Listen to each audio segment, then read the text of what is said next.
फसरी लगाई के मरबै हो यतम के हत्या करबै हो कने छिया गुआ हसाई रे काइला खाना दिया करबै। मेरे यार कमीनों ने डीजे पे कदर मचा रखा, मेरे यार कमीनों ने डीजे पे कदर मचा रखा। राते से यारी दारू का पुल बब का खा रखा, राते से यारी दारू का पुल बब का खा रखा।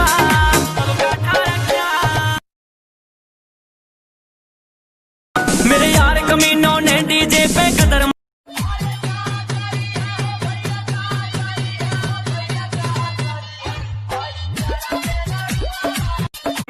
रात भर मच्छर न लगावे मच्छरदानी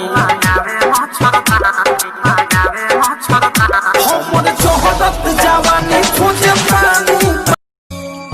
जो जोग सनम हर जाई तू अखिया नहीं भरतई रो रो से, तू ससुराज वही बलोरो से। अम्मा बहू बड़ी तरावे मोकू गंदी बात सिखावे नैना मार के ईट से खोपड़िया देंगो पार के।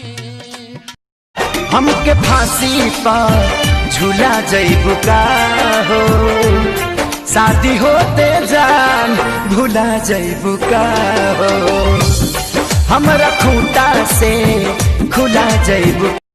भैया से कह दो ना दो जाइब नई हरावा धोक धोक कराता जियारावा रसरी से फसरी लगावाले बा हमार यार। मौसा हो मौसा का कहत रहो अरे गइल अरे कहाँ गइल ए बाबू कि पूजावा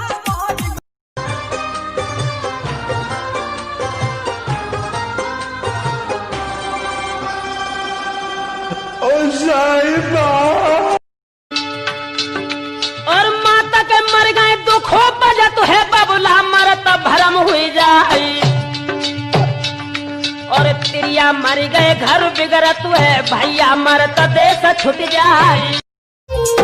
कारी कारी कारी कारी कारी कारी अखिया से कोके काला कारी जान काहे खाती मारत।